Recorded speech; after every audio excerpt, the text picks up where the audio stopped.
Hello. Today we're going to talk about books of the Bible. We've gone through the Old Testament. The Old Testament is the first half of the Bible, well over half, but it's the first part of the Bible. Testament means story. So it's stories before Jesus was born. The second half of the Bible is the New Testament. And it's stories of Jesus and all about his life, and then it's about his life, his death, his coming back to life, and then about his friends, his disciples, his helpers, and the books that they wrote and the letters that they wrote. They weren't books; they were letters. We call them books now, but whatever. And most of those were written like the first 100 years after Jesus rose from the dead. So lots of really good stuff in the New Testament. The stories are great, and then the letters that are written to the different churches and by the different people, they help us know how to live, how to treat each other, how to be God's people in the way that God planned in the very beginning. It's kind of like a do-over, only it's a giant do-over, because this is what we have is huge. It's way cooler than even the Old Testament people could have ever imagined. They had no idea. So, okay, so the Old Testament consisted of, or does consist of, 39 books. And the New Testament starts over here in this blue. And those are called the Gospels. And then there's another one called Acts. But yeah, so those are the first books of the Bible. Not of the Bible, of the New Testament. This is a Bible that we've used in children's church. You're familiar with it. It has words, pictures, information. It has really cool things in the beginning of each different book of the Bible. It'll tell the main points and what it's about and things like that. What's kind of interesting and different about the New Testament is the Gospels. That's an interesting word, isn't it? It means good news. And the good news, you may have guessed by now, is Jesus. And so there's 4 different books, Matthew, Mark, Luke, and John, that we start out the New Testament with. You want to know something kind of different? I mean, the New Testament's a whole different thing than the Old Testament. Just to let you know, it really is. Because, yeah, the world's different now.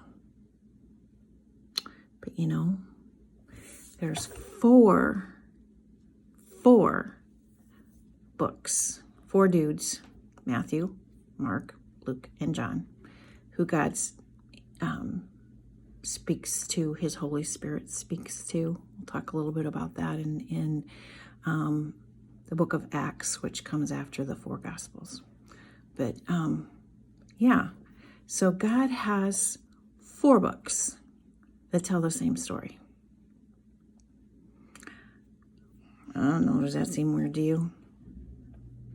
Here's what I kind of think about it like. Our family goes on a big family vacation, not just my family, but my kids and my grandkids. And we go every year. We go up to Okoboji, and I like to sit on the deck or the dock or whatever and drink my coffee, read a book, read my Bible, and yeah, just absorb the beautiful weather and yeah. And some of the others like to go to Arnold's Park and go on rides. They like to do the dock thing too, but they like to go on rides. And then some of them really like to fish. So, you know, I'm thinking that maybe if I wrote a story about Okoboji vacation, it would be very different from what the fishing people wrote and what the Arnold's Park people wrote. But it would still be the same story. And after you read all of them, you would get a really bigger picture of what our vacation was than just with one. So I think that's kind of why God did that. And I have a picture because I like pictures. I'm a picture person. So we have the Gospels, have these 4 dudes.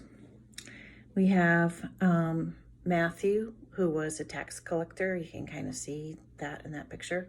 And then we have Mark, and he's kind of got a pen and he's writing. And then we have Luke, because he was a doctor. And then we have John, because he was a fisherman. You know, and they each came from a different background. They each wrote the story a little bit differently. And it works pretty cool because then depending on, you know, if you were a fisherman, you would connect with John. Although I do have to say John's book is different than the other 3. John talks more about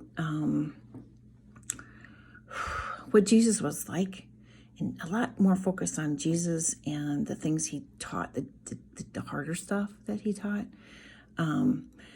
The other dudes, Matthew, Mark, and Luke. Matthew's book is the longest, and he was a Jew, so he wrote a lot of things that God's people would understand. Mark actually wasn't one of Jesus' original disciples or helpers, but he hung out with them later, especially hung out with a dude named Paul, who we'll talk about another time. And Luke was one of Jesus' disciples, and his doctrine is very detailed, so he had kind of a different viewpoint too. John was Jesus' friend. He had a really close relationship with Jesus. He connected with Jesus. So his viewpoint is slightly different, but they're all really good and helpful for us to learn. And I think it was a really genius thing for God to do, to have 4 books: Matthew, Mark, Luke, and John. And it's amazing to learn, Jesus' life was different and interesting. And we can learn a lot about how much God loves us by reading the books of the Bible. You know, like I said, John was like one of Jesus' favorite dudes. He's the one that wrote John 3:16. John, 3:16. If you don't know that verse, you should look it up, because that kind of sums up Jesus in a nutshell. That Jesus loved us, that he took our place because way back in Genesis we messed up and we just never could quite pull it together.